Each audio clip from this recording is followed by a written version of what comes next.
Floyd is kind of a marketing genius. Pacquiao's been active though, so I can see Pacquiao going the route of chasing a Spence fight or or even going with a Thurman rematch or a Porter fight or whatever, because this guy's been active and he's kind of committed to it. Once you've been retired like Floyd, who's also older than Manny, mind you, I don't think you just come back in and fight like the Terrence Crawfords of the world and guys like that. I think even the fighters in that position, if they understand the politics, probably know he's not looking at them or angling it towards them. I think he's angling it towards exposure and money and it's almost a gimmicky situation. You know what I'm saying? Where if you're fighting MMA fighters and you're fighting superstar MMA fighters, it's a fight. It's going to raise curiosity from several perspectives, and even crossover fans, the casuals, and you'll sell it. Yeah, Paulie, I was going to ask you about how does Andy Ruiz move forward after this loss? Because, when Joshua lost, it seemed like everybody was coming at him, criticizing, people telling him to retire. How does he... Andy Ruiz proceeds with, what did he make today? $14 million? Yeah, Andy Ruiz proceeds with a $13 million check. I don't think his plane ride home is going to be that bad tomorrow, Yeah. He didn't take he didn't take too much damage today. He lost the fight, but it wasn't like, he's going to be really hurting tomorrow. Like, he'll be sore from a 12-round performance. When he goes to look at that check, though, every time he feels bad, he'll just look at that check and say, I'll be all right. I mean, so I think from that perspective, I think he's going to be all right. But I do think in a month's time, when it sinks in, he's going to kick himself because you were committed to the rematch clause and the numbers that were mandated and the numbers that were mandated for that rematch clause. So you weren't designed to get the lion's share of the money. But if you got away with the win today, you take home the belts, you go back to your stable, and you command everything. All the money, always the A side, and there's lots of money to be made. You could have defended the heavyweight title in Mexico, in a stadium. Like, the sky was the limit. So I don't think that's gonna sink in until about a month goes by. I think right now he's happy with the check. He didn't get knocked out. He won the first fight. People are still talking.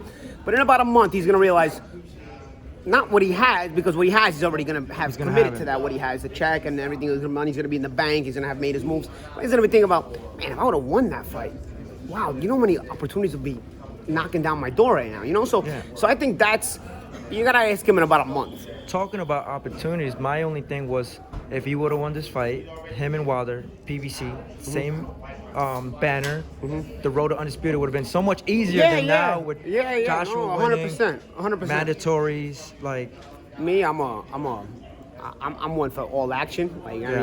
I think Wilder obviously will be a clear favorite against Ruiz. He's more solidified in his own style, and I think he would probably beat Ruiz. But what I would love to have seen not the undisputed title, because Wilder has the WBC title, but for a unified heavyweight title, would have been Ruiz versus Konatsky. I would have loved to see that. I would have loved to see that, and I would have loved to see that for all the marbles. I would have loved to see that. That would have been. Still be possible though. It is, but it's not for the heavyweight title.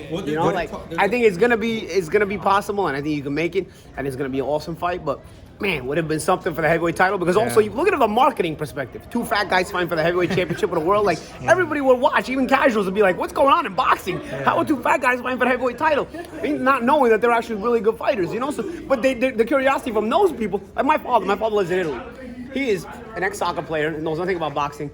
And he still can't get over how Ruiz won the fight. He's like, this guy's muscular. He looks like an Adonis. And this fat guy just come in and knock him out. What's going on with your sport? And I'm like, you don't understand. You don't fight with these. You fight with this. Correct. And you train these, and that's it. And he's like, I don't know, because he's thinking from a soccer perspective, from an athletic perspective. A fat guy can't just walk on the field and play soccer. You know what I'm saying? So he's just like, this guy won the heavyweight title. He looks like he came out of a Dunkin' Donuts. You know what I'm saying? So. Well, there is talks of possibly that since Joshua he has two WBO and IBF doing mandatories, maybe he might have to drop one. They're saying Pulev and Adam might fight for that. Yeah. Make the case for Adam and Pulev would fight for that? Yeah. That would be interesting. A fight in Eastern Europe, they can make that over, because one's Bulgarian, one's Polish. Hey, if Adam comes out of that, then Adam and Andy. Pulev's no joke though, bro. It's just Pulev's old, so we'll see. Pulev's a rough customer. I don't know why he stalls his career so much, but that guy's a rough customer. That fight with Klitschko, he was the only guy that actually went at Klitschko the way he did in Klitschko's prime. That's why he got knocked out so fast. But because the other guys, they just played safe and would make it a boring fight. Pulev went at him. Like, I was like, this guy's ballsy. So, if you're not Klitschko, he'll give you a tough fight. Like, I don't know, bro. But he's old, so I don't know. I haven't seen him of late. What do you think Eddie Hearn's feeling right now after his biggest star, his cash cow in Matchroom Boxing winning? Well, he's happy. Celebrating the result. The result is the most important thing. I think for guys like Joshua and Eddie, the result is the most important thing. And then you try to go back to the drawing board and improve the performances from here and get better again and try to be the guy that you once were. But right now, you came home. You're going home with the titles. You're going back to London. You have the titles. You have the checks. You have everything. And I think that's it. Joshua has the check. Yeah. So I think everybody's happy. You got the titles and you got the check. It's like what was that? What was that in the Biggie Smalls album? Did you get the check though?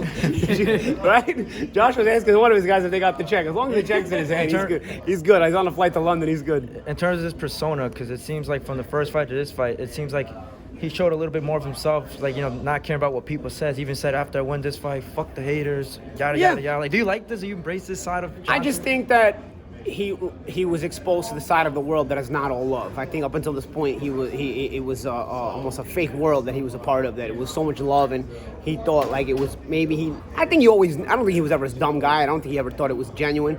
But it's like Mike Tyson. You remember Mike Tyson when he was younger? Like, he was this happy-go-lucky guy. He had Nintendo commercials. He had Pepsi endorsements. He was doing interviews, and he was a happy guy. And then he was exposed to the side of the world that was really fucked up, and it kind of brought a bitter side out of him.